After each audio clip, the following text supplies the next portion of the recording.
Hello again, everybody. It's Brian Allee-Walsh with NewOrleans.com. It's Saturday, November the 13th. I'm back at it after taking a few days off. I went up to visit my mother in Indianapolis, Indiana, following the Carolina game. And Leslie's has been kind enough and gracious enough to fill in my absence and has done a great job with a mid-season review of the team. I thank Les for that. You know, as we look ahead to the second half of the season here, the Saints go in trailing the Falcons by a game in the NFC South. The Falcons kept the lead intact with a come-from-behind win against Baltimore on Thursday night at the Georgia Dome, 27-21.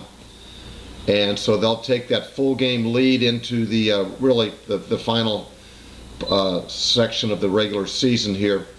As I've said, as I've felt really all along for the last 5-6 weeks, I think this division's going to come down to the matchup between the Saints and Falcons on Monday Night Football in the Georgia Dome on December the 27th. I think that'll be for the division championship, and not only that, but perhaps for a first or second seed. So it's pivotal, though, in the meantime, that the Saints take care of business, beginning with Seattle here at the Dome on November the 21st, and after that, 4 days later, they travel to Dallas to play a beat-up, embattled Cowboys team on Thanksgiving Day, and then they travel to Cincinnati on December the 2nd for a game against I think is going to be a scary road opponent in the Bengals, even though their record wouldn't suggest that. And then they return home to the Dome the following week against the St. Louis Rams.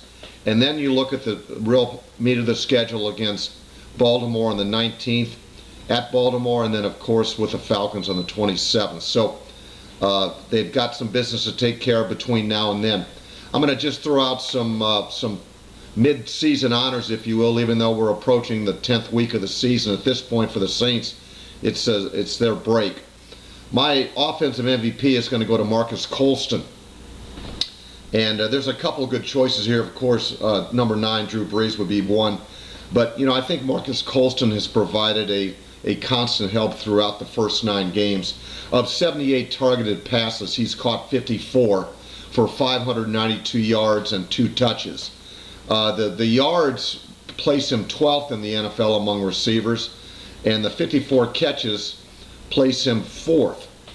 A couple of attaboys on offense, of course, are, I think, the group of tight ends, Jeremy Shockey, Dave Thomas, and rookie Jimmy Graham, have combined for, let me see if my math is correct here, 66 catches for roughly 600 yards and 6 touches. And then, of course, Lance Moore has played well. 35 catches, 448 yards, and 5 touches. But my MVP on offense is going to go to Marcus Colston. Another mention, another shout out goes to Chris Ivory, 26th in the NFL with 382 rushing yards. And then on defense, it's going to be middle linebacker Jonathan Vilma, has played consistently throughout. He currently ranks 29th in the NFL going into Week 10 with 58 tackles. And an attaboy goes to defensive tackle Cedric Ellis with 4 sacks.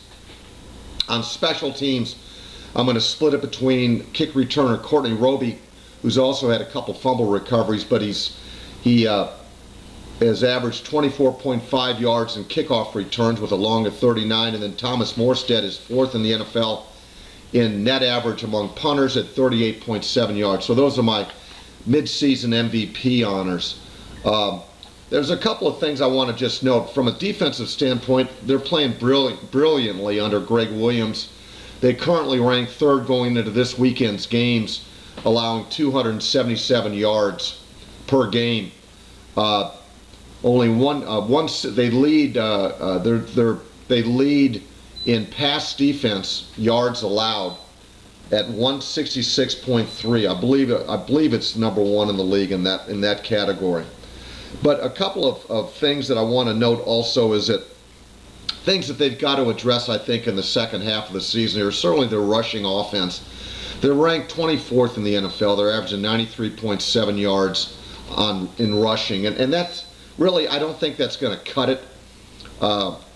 when it comes down to it, I don't think that's going to cut it in big games. And they rushed a lot better last year. And I know they've had some injuries in the backfield, and they've kind of played a who's back there type of game throughout this first half. But they're going to have to rush it better if they want to really achieve their goals.